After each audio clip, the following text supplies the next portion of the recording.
Praise the Lord. హల్లెలూయా. జకర్యా గ్రంథము 9వ అధ్యాయము 9వ వచనంలో, సియోను నివాసులారా బహుగా సంతోషించుడి, యెరూషలేము నివాసులారా ఉల్లాసముగా ఉండుడి. నీ రాజు నీతిపరుడును రక్షణ గలవాడును దీనుడనై గాడిదను గాడిద పిల్లను ఎక్కి నీ యొద్దకు వచ్చుచున్నాడు. ఈ ప్రవచనం ఇది ప్రభు అయిన యేసుక్రీస్తును గురించినటువంటి ప్రవచనం. ఇక్కడ మనం జ్ఞాపకం చేసుకోవాల్సిందంటే, అక్కడ ఖచ్చితంగా చెప్తున్నటువంటి మాట ఏమిటంటే, నీ రాజు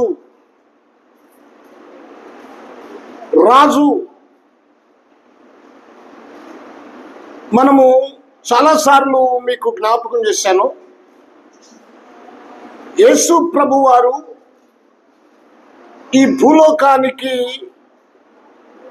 ఆయన ఎందుకు వచ్చాడో మనం జాగ్రత్తగా ఆలోచన చేయాలి. ఎందుకు వచ్చాడు అంటే, హెబ్రీయులకు రాసిన పత్రిక 2వ అధ్యాయము 14వ వచనంలో రాయబడింది ఏంటంటే, మరణము యొక్క బలము గలవానిని అనగా అపవాదిని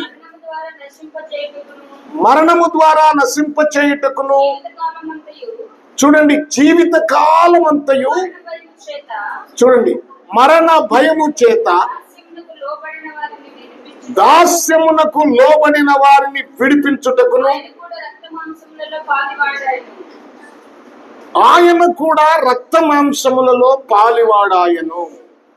జాగ్రత్తగా వినాలి. ఎందుకు యేసయ్య ఈ లోకములోనికి మానవుడిగా వచ్చాడు?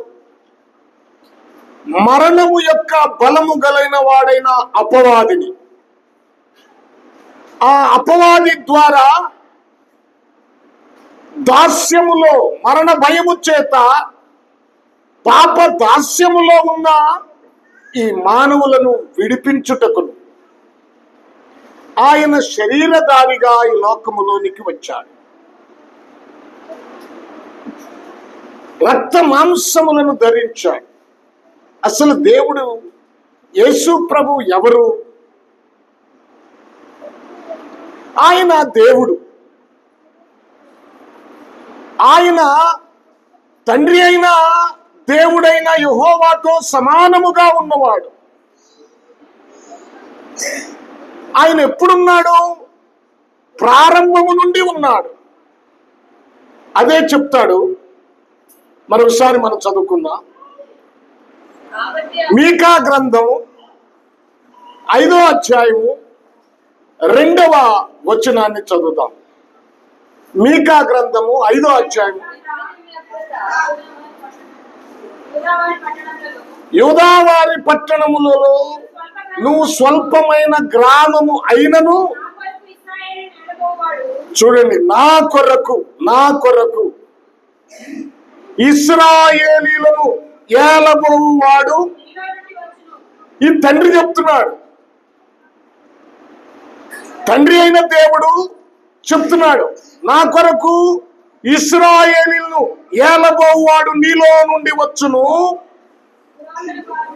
చూడండి, ఇక్కడ అంటాడు, పురాతన కాలము మొదలుకొని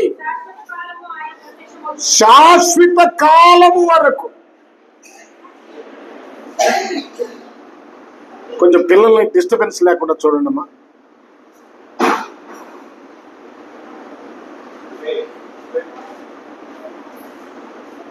ఇక్కడ చెప్పబడుతుంది ఏంటంటే, పురాతన కాలము మొదలుకొని శాశ్వత కాలము వరకు. శాశ్వత కాలము. ఇప్పుడు ఈయన ఎవరంట? పరిపాలన చేయువాడు యేసుక్రీస్తు వారు, పరిపాలించేవాడు. ఆయన రాజు. ఈయన ఎప్పుడున్నాడు? ప్రారంభము నుండి ఉన్నాడు. యెహోవా దూతగా మనకి కనపడుతున్నాడు. అబ్రహాము మీరు ఆది కాండములోనికి రండి. ఆది కాండము ఒక మాట, ఆది కాండములో ఒక మాట చదువుకుందాం. నేను చెప్తాను, మీరు వినండి. ఆది కాండములో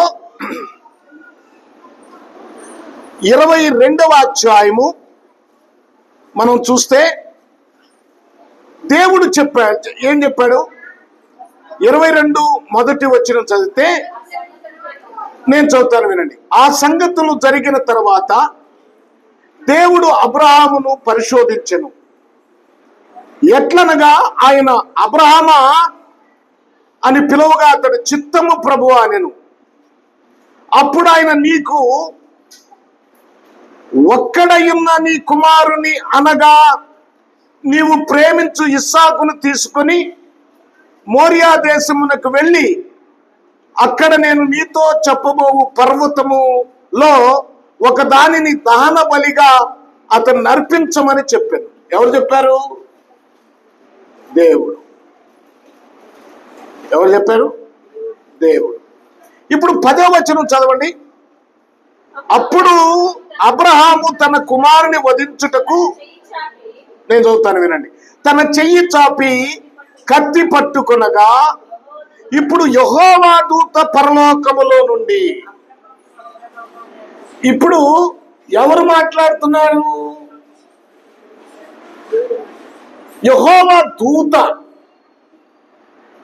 అబ్రహామా, నీ ఒక్క కుమారుడైన ఇస్సాకును మోరియా దేశానికి వెళ్ళి అక్కడ ఒక పర్వతం మీద నీ కుమారుణ్ణి, నువ్వు ప్రేమిస్తున్న నీ కుమారుణ్ణి దాన బలిగా అర్పించమని ఎవరు చెప్పారు?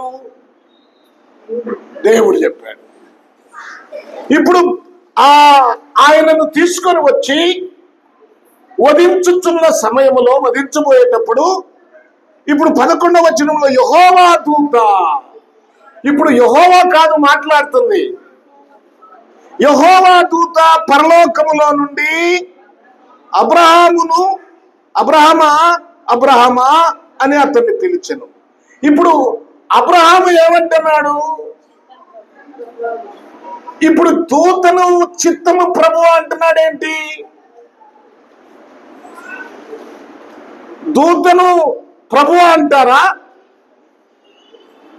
అంటే ఇక్కడ యెహోవా దూత ప్రభు అయిన యేసుక్రీస్తు వారు. ఆ యేసుక్రీస్తుని ప్రభు అంటున్నాడు అబ్రహాము. ఎందుకంటే అబ్రహాముకు ముందుగా ఉన్నవాడు యేసుక్రీస్తు. కాలము నిర్ణయించక ముందే ఉన్నవాడు యేసుక్రీస్తు.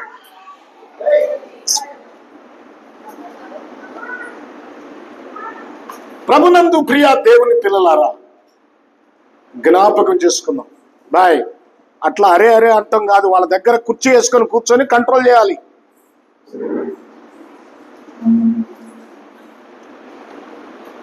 హల్లెలూయా. ఇప్పుడు ఇక్కడ మనం చూస్తే ఆ తర్వాత ఏమంటున్నాడు చూడండి. అప్పుడు ఆయన, చిన్నవాని మీద చెయ్యి వేయకము, అతన్ని ఏమీ చేయకము, నీకు ఒక్కడయున్న నీ కుమారుణ్ణి నాకియ్య వెను తిరగలేదు గనక నీవు దేవునికి భయపడువాను అని ఇందువలన నాకు కనబడుచున్నది. ఎవరు మాట్లాడుతున్నారు? యెహోవా దూత. చూసారా?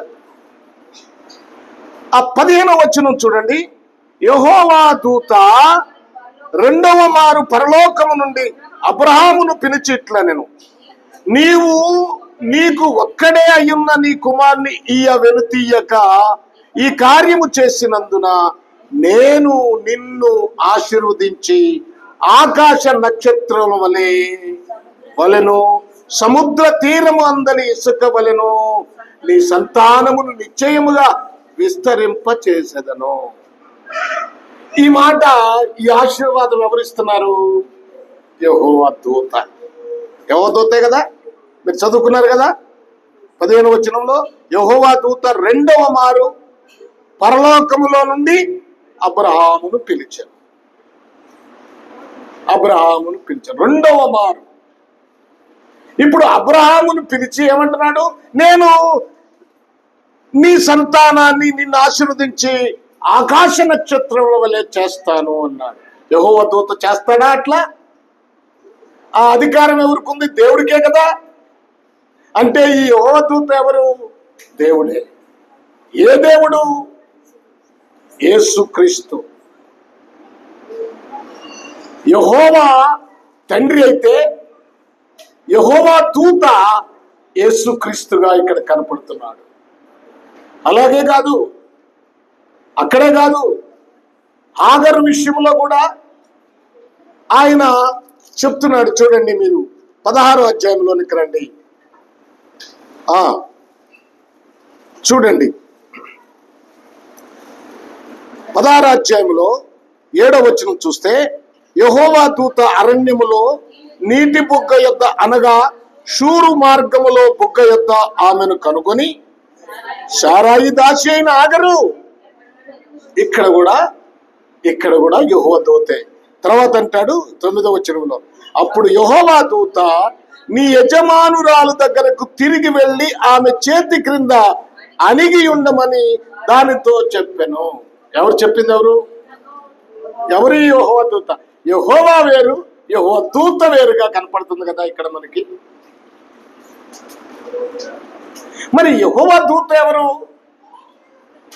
ప్రభువైన యేసుక్రీస్తు వారు.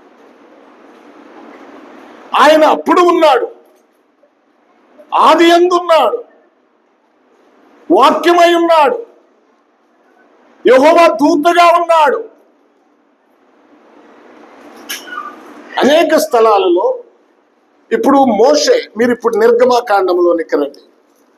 నిర్గమాకాండము 3వ అధ్యాయం చూడండి. ఇక్కడ చాలా అమ్మా వినండి.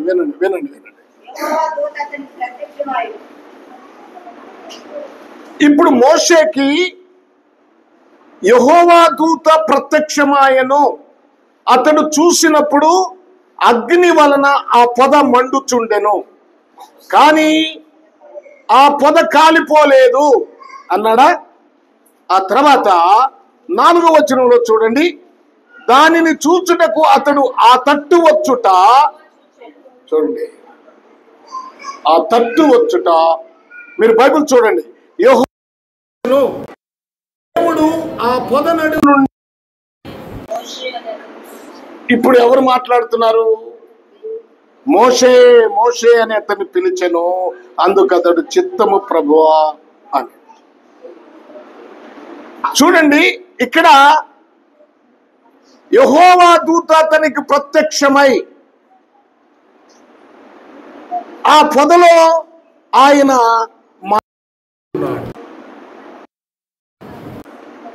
ఇక్కడ అబ్రహాం అంటున్నాడు, చిత్తము ప్రభువా. ఆలోచనలో అంటాడు, మరియు ఆయన నేను నీ తండ్రి దేవుడను చెప్పగా మోషే తన ముఖమును కప్పుకొని దేవుని వైపు చూడ వెరచెను. చూసారా? యేసు ప్రభువారు 2000 సంవత్సరాల క్రితం వచ్చిన వాడు కాదు. ఆయన ఎప్పుడో ఉన్నవాడు. ఆయన దేవుడు. ఆయన పాత నిబంధనలో చాలా స్థలములలో దేవుడు పంపినప్పుడు వచ్చాడు, ఆయన మాట్లాడాడు.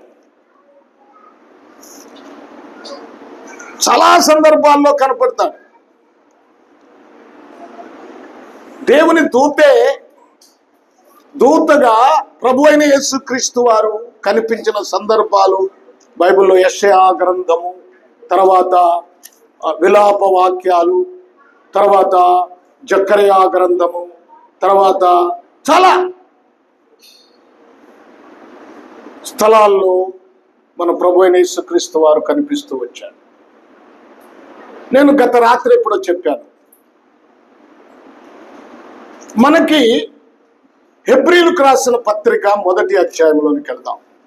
చూడండి, యేసుక్రీస్తు ఎవరో చాలా మందికి అర్థం కాలేదు ఇంతవరకు. హెబ్రీయులకు రాసిన పత్రిక 1వ అధ్యాయము మీరు 7వ వచనాన్ని చదవండి. చూడండి, తన దూతలను వాయువులుగాను తన సేవకులను అగ్ని జ్వాలలుగాను చేసుకునివాడు అని తన దూతలను గూర్చి చెప్పుచున్నాడు గాని, చూడండి, కుమారుని గూర్చి అయితే, కుమారుని గూర్చి ఏం చెప్తున్నాడు? తన కుమారుని గూర్చి ఎవరు చెప్తున్నారు? తండ్రి చెప్తున్నాడు. తండ్రి ఎవరి గురించి చెప్తున్నాడు? దూతలను గూర్చేమో ఒక మాట, వాయువులుగా చేసుకుంటాడు. తర్వాత తన సేవకులను అగ్ని జ్వాలలుగా చేసుకునేవాడు. అంటే దూతలను గురించి మాట్లాడేశాడు. ఇప్పుడు తన కుమారుని గురించి మాట్లాడుతున్నాడు. తన కుమారుని గురించి ఏం మాట్లాడుతున్నాడు? మీరు జాగ్రత్తగా గమనించాలి. ఏమన్నాడు? మొదట ఎవరిని దేవా అంటున్నాడు? దేవా అని ఎవరిని అంటున్నాడు చెప్పండి అమ్మా? కుమారుని. ఎవరంటున్నారు దేవా అని? తండ్రి. తండ్రి తన కుమారుణ్ణి దేవా అంటున్నాడు. తండ్రి ఎవరు? యెహోవా, తండ్రి అయిన దేవుడు. ఇప్పుడు కుమారుడు ఎవరు? యేసుక్రీస్తు. యేసుక్రీస్తు అయిన దేవుడు, కుమారుడైన దేవుడు. తండ్రే కుమారుణ్ణి దేవా అంటున్నాడు. దేవా అంటున్నాడు. ఇప్పుడు ఈ దేవా అన్న తర్వాత ఆ తండ్రి తన కుమారుని దేవాన్ని పిలిచి ఏం చెప్తున్నాడు? నీ సింహాసనము నిరంతరము నిలుచున్నది, నీ రాజదండము న్యాయార్థమైనది. నీవు నీ సింహాసనము ఇప్పుడుండి రేపు పోయేది కాదు, అది నిరంతరము, నిత్యము, శాశ్వత కాలము. మీకా గ్రంథంలో చెప్పినట్లుగా శాశ్వత కాలము. అదేంటంట? నిలుచున్నది, స్థిరపరచబడినది. అర్థం చేసుకోండి. ఇప్పుడు యేసుక్రీస్తు ఎవరు? దేవుడు. ఆయన రాజు, నీతి రాజు. ఆయన గురించి చెప్తున్నాడు, నీవు నీతిని ప్రేమించితివి, దుర్నీతిని, అంటే నీతి కలిగిన వాడు. జకర్యా గ్రంథంలో ఏం చదువుకున్నాం? 9వ అధ్యాయంలో. జకర్యా గ్రంథము 9వ అధ్యాయంలో ఏం చదువుకున్నాం మనం? 9:9 మరొకసారి చదువుకుందాం. ఒక్కళ్ళు చదవండి అమ్మా. సియోను నివాసులారా, చూడండి, మీరు బహుగా సంతోషించండి. ఎందుకండి? ఉల్లాసము అంటే సంతోషంగా ఉండండి. ఏమిటంట?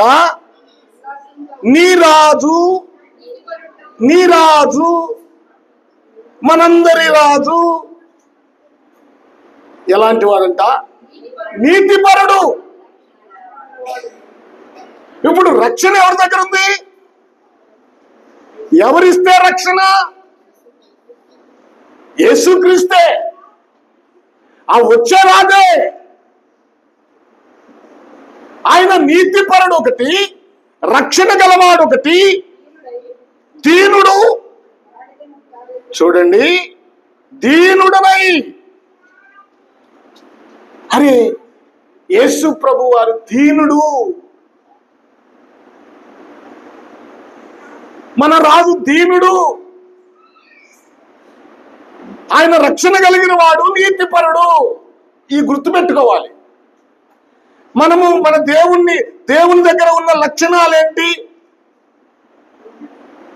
ఆ లక్షణాలను మనం అలవర్చుకోవద్దా?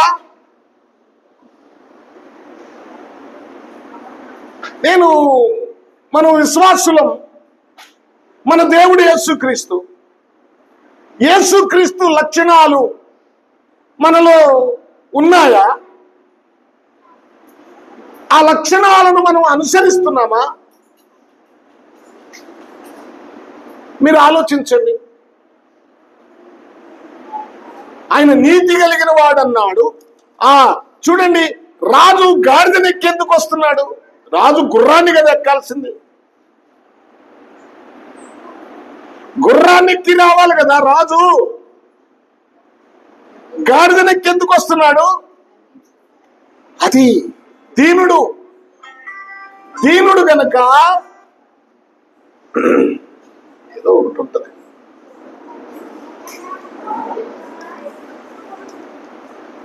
దీనుడు గనక, దీనుడైన ఆ రాజు తన్ను తాను తగ్గించుకొని గాడిదనెక్కి వస్తున్నాడు.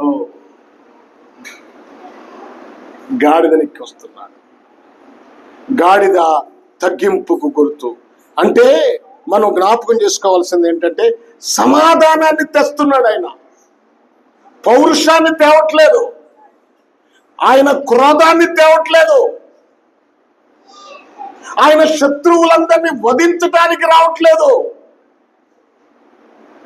ఆయన ప్రపంచ మానవాళికి సమాధానమును కలుగజేయటానికి వస్తున్నాడు. ఇప్పుడు సమాధానమే చాలా ప్రాముఖ్యమైనది. చూడండి, ఎందుకు ఆయన వస్తున్నాడు అంటే సమాధానం. ఇక్కడ జకర్యా గ్రంథంలో మనము చూసిన నీతిపరుడు, రక్షణ గలవాడు, దీనుడునై గాడిద పిల్లను ఎక్కి నీ యొద్దకు వచ్చుచున్నాడు. ఇప్పుడు యెరూషలేమునకు గాడిదనెక్కి వస్తున్నాడు ఆయన. ఎందుకు వస్తున్నాడు?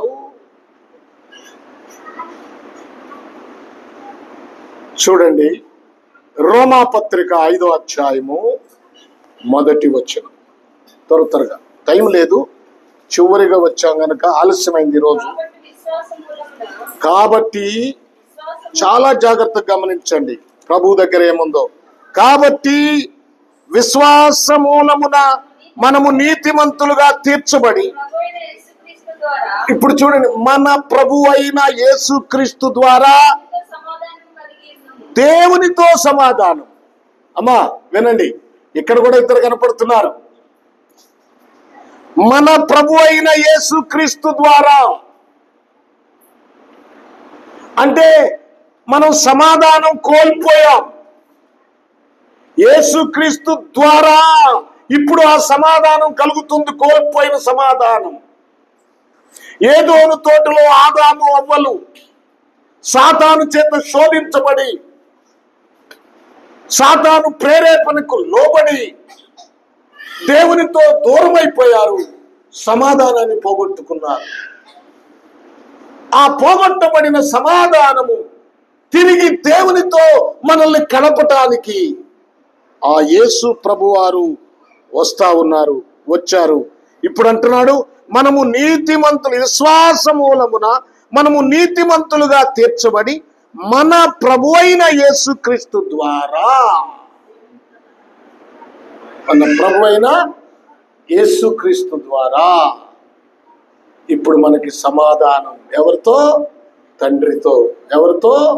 దేవునితో. తండ్రి అయిన దేవునితో మనకు సమాధానం రావాలంటే మనకు యేసుక్రీస్తే ప్రాముఖ్యం. మీరు 11వ వచనాన్ని చదువుతాను చూడండి. అంతేకాదు, మన ప్రభు అయిన యేసుక్రీస్తు ద్వారా మనము దేవుని యందు అతిశయపడుచున్నాము. ఆయన ద్వారానే మనం ఇప్పుడు సమాధాన స్థితి పొంది ఉన్నాము. ఇప్పుడు చూడండి, దేవుని యందు, యేసుక్రీస్తు ద్వారా మనము దేవుని యందు అతిశయపడుచున్నాము. ఆయన ద్వారానే మనం ఇప్పుడు సమాధాన స్థితి పొంది ఉన్నాము. సమాధాన స్థితి పొంది ఉన్నాం. మనకు సమాధానం ఆ గాడిదనెక్కి వస్తున్నవాడు హోసన్నా హోసన్నా అని స్తుతి పొందుతున్నవాడు. ఇప్పుడు మనకి సమాధానం ఇవ్వటానికి వస్తున్నాడు. మీకు బాగా అర్థమవటానికి మరొక మాట చెప్తాను.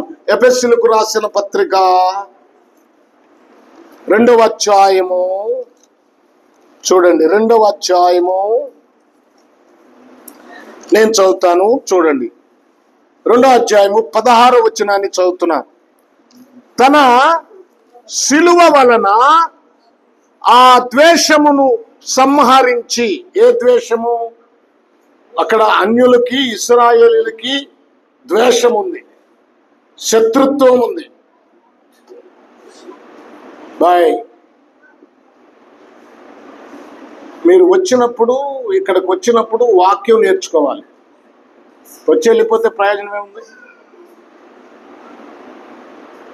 చెప్పే వాక్యాన్ని హృదయంలో తీసుకోవాలి. దేవుడు మాట్లాడుతూ ఉంటాడు మనతోటి, మనుషుడు కాదు.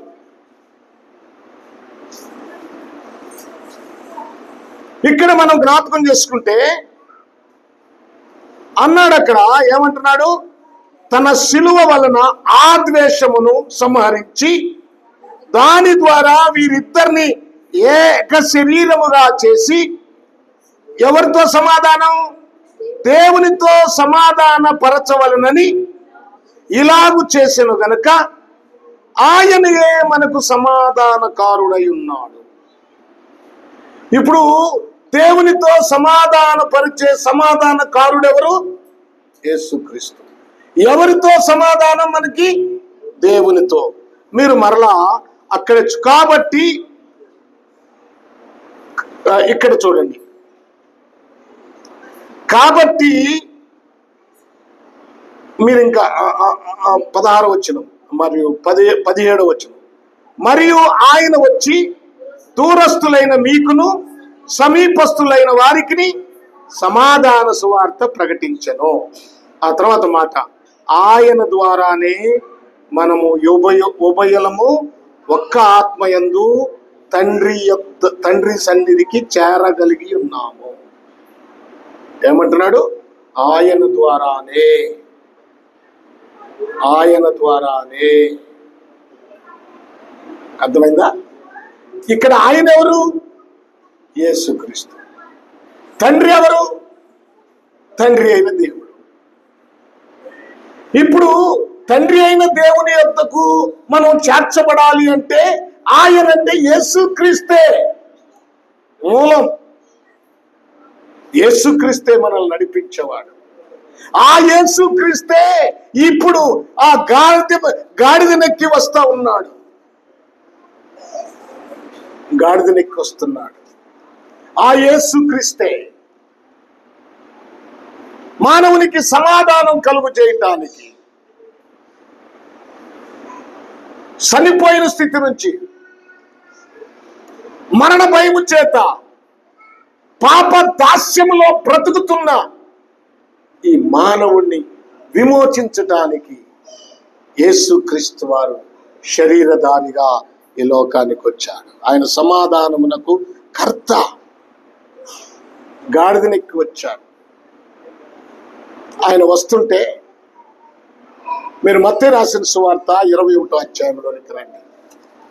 మత్తయి రాసిన అన్ని చెప్పడానికి ఇప్పుడు సమయం కాదు, అన్ని సువార్తల్లో రాసి ఉంది. కానీ ఇప్పుడు మొదటిగా మత్తయి రాసిన సువార్తలో 21వ అధ్యాయంలోనికి వద్దాం. మనం అమ్మా 21వ అధ్యాయంలోనికి వద్దాం. అన్ని చదవటానికి మీరు చదవండి, కానీ 1 నుంచి 11 వరకు చదవచ్చు. కానీ అయితే నేను ఇప్పుడు ఒకే ఒక వచనాన్ని మీకు చూపిస్తాను. 6వ వచనం పైనుంది. 5వ వచనంలో, ఇదిగో నీ రాజు సాత్వికుడై గాడిదను భారవాహిక పశువు పిల్లైన చిన్న గాడిదను ఎక్కి నీ యొద్దకు వచ్చుచున్నాడని సియోను కుమారుతో చెప్పుడి అనునది. శిష్యులు వెళ్ళి,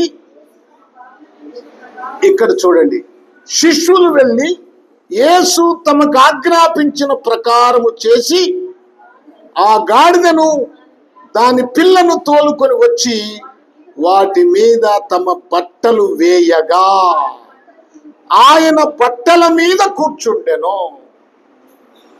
వినాలి. ఇప్పుడు గాడిదను తోలుకొని వచ్చింది ఎవరు? ఆ పలాని చోట గాడిద ఉంది, దాన్ని తీసుకొని రండి అని చెప్పింది ఎవరు? యేసుక్రీస్తు. ఎవరికి చెప్పాడు? శిష్యులకు.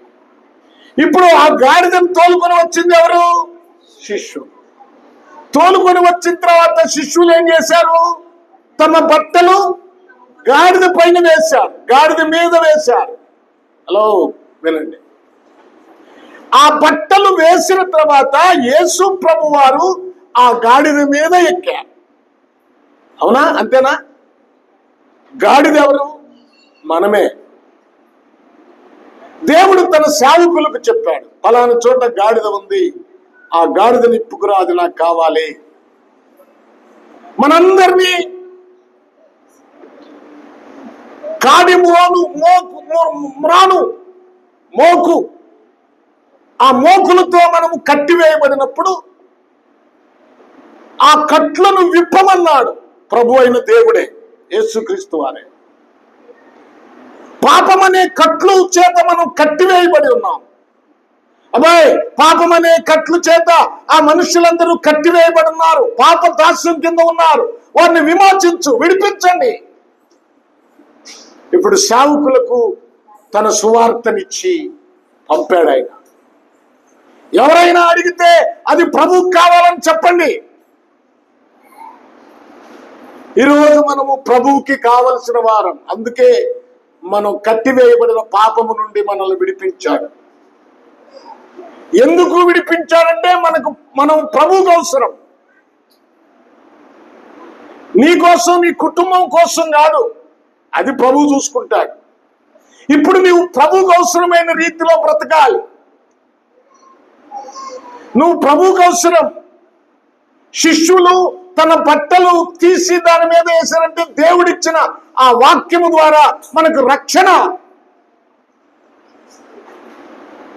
శిష్యులు వేసిన బట్టల మీదే యేసు ప్రభు కూర్చున్నాడు అంటే రక్షణ పొందిన ప్రతి విశ్వాసి మీద యేసు ప్రభు ఉంటాడు. మనందరి మీద యేసు ప్రభు ఉన్నాడు. ఆ యేసు ప్రభు ఎక్కిన గాడిదకు వారందరూ వస్త్రాలు పరిచారు, కొమ్మలు పరిచారు. ఆ తర్వాత దావీదు కుమారునికి జయము జయము, ప్రభువే పేరట వచ్చువాడు స్తుతింపబడును గాక, సర్వోన్నతమైన స్థలములలో జయము జయము జయము అని జయ జయధ్వనులు చేశారు ప్రజలు. ఎవరికి అంటే గాడిద నెక్కిన యేసయ్య. మహిమ ఎప్పుడంటే ఆ గాడిద మీద శిష్యులు వేసిన వస్త్రాలు ఉన్నప్పుడు, ఆ వస్త్రాల మీద యేసుక్రీస్తు కూర్చున్నప్పుడు. ఇప్పుడు నీ మీద ఎవరున్నారు? నువ్వెవరిని మోస్తున్నావు? లోకాన్ని మోస్తున్నావా? దేవుణ్ణి మోస్తున్నావా? పాపాన్ని మోస్తున్నావా? పరిశుద్ధుడైన యేసుక్రీస్తుని మోస్తున్నావా? నీ బ్రతుకులో ఎవరున్నారు? ఒకసారి ఆలోచించండి. ఎప్పుడైనా ఆలోచించవది? ఏదో పండగ వచ్చింది, పండగ చేసుకుంటున్నాం. ఈస్టర్ వచ్చింది, ఈస్టర్ చేసుకుంటాం. క్రిస్మస్ వచ్చింది, క్రిస్మస్ చేసుకుంటాం.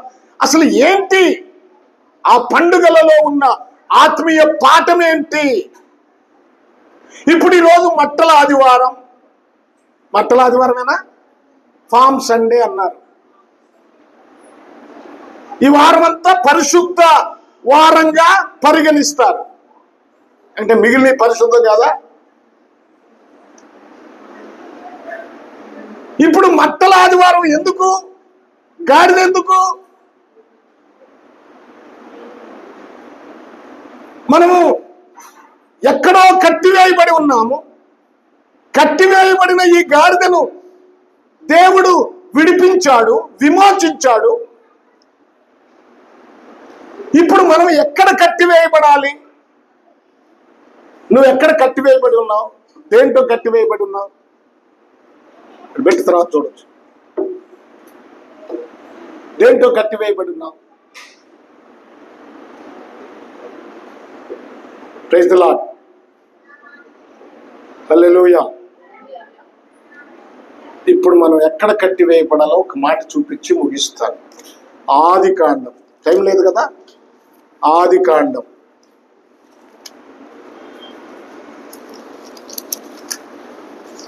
ఆది కాండం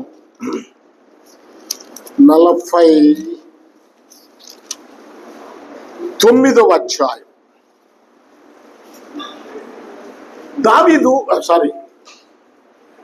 యాకోబు తన పిల్లలను ఆశీర్వదిస్తూ ఒక్కొక్కరిని పిలిచాడు.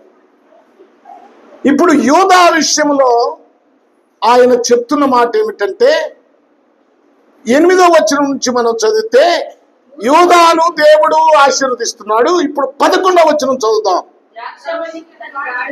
ద్రాక్షవల్లికి తన గాడిదను, ఉత్తమ ద్రాక్షవల్లికి తన గాడిద పిల్లను కట్టి ద్రాక్షరసములో తమ బట్టలను, ద్రాక్షల రక్తముతో తమ వస్త్రములను ఉతుకును. ఇప్పుడు ఎక్కడ కట్టివేయబడింది గాడిద? ద్రాక్షవల్లికి తన గాడిదను అంటే మనకు అన్వయించుకోవాలి. ఇది యోధాను గురించి చెప్పిన ప్రవచనమే కానీ యేసుక్రీస్తును అంగీకరించిన మనము అన్వయించుకుంటే ద్రాక్షవల్లికి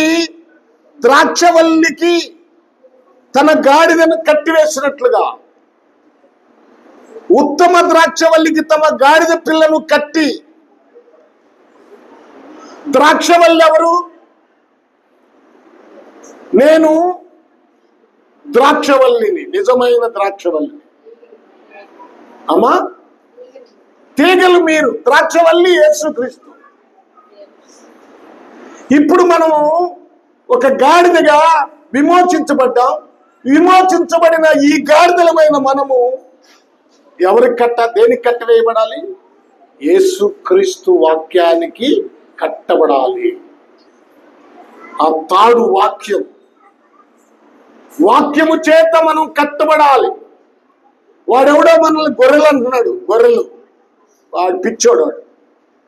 మనం గొర్రెలం కాదు, గాడిదలం. ఈ గాడిదల మీద యేసుక్రీస్తు ఎక్కాడు. ఈ గాడిద యేసుక్రీస్తు వాక్యం చేత కట్టివేయబడింది. కట్టివేయబడిన గాడిదలు క్రీస్తు వైపే చూస్తారు. వాక్యమే వాళ్ళని బంధించేసింది. పాపం కాదు, కాడిమాని మ్రోకులు కాదు, పాపపు మోకులు కాదు, మనల్ని కట్టివేసింది వాక్యము. మనం ఏది మాట్లాడాలన్నా వాక్యమే, మనం ఏ పని చేయాలన్నా మనకు హద్దు వాక్యమే. వాక్యమే వాక్యమే. చూడండి, క్రైస్తవులు వాక్యం ఏం చెప్తుందో అదే చేస్తాడు. ప్రేమించాలి, ద్వేషించకూడదు. మన మార్గం క్రీస్తు మార్గం. ఆయన మనందరినీ విమోచించడానికి వచ్చాడు. మనందరం విమోచించబడిన వారు అంటే క్రీస్తు స్వారూప్యములోనికి మార్చబడ్డాం. ఎవరిని ద్వేషించకూడదు. ఏమండి, ఎవరిని ద్వేషించకూడదు. మనం ప్రేమను చూపించాలి. మనము అల్లర్లు లేపే వాళ్ళం కాదు. ఏమండి, మనము దౌర్జన్యం చేసేవాళ్ళం కాదు. మనము ప్రేమను పంచేవాళ్ళం, మనము దయను పంచేవాళ్ళం. ఎవరిని అవమానకరంగా మాట్లాడకూడదు. ఒక ఆయన అన్నాడు మొన్న ఈ మధ్య, ప్రవీణ్ పగడాల మరణించినప్పుడు ఆయన బైబుల్ పక్కన పెడితే ఊసకోత కోస్తామని పెద్ద బూతు మాట అన్నాడు. శాహుకుడే. అలాంటి వాళ్ళమా మనం? యేసు ప్రభువు కొడతా ఉంటే అదే కదా ఈస్టర్ పండగ, గుడ్ ఫ్రైడే మనం జరుపుకోబోతున్నాం.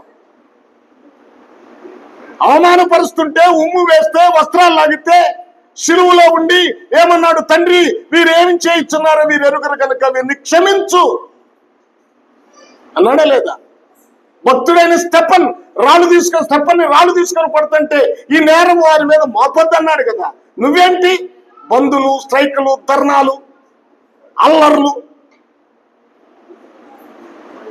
దేవునికి అప్పగించాలి ఏది జరిగినా. దేవుడు అనుమతి లేకుండా ఏది జరగదు. ఇప్పుడు ఎవడైనా నన్ను చంపాడు అనుకోండి, దేవునికి ఇష్టమైంది, చంపని.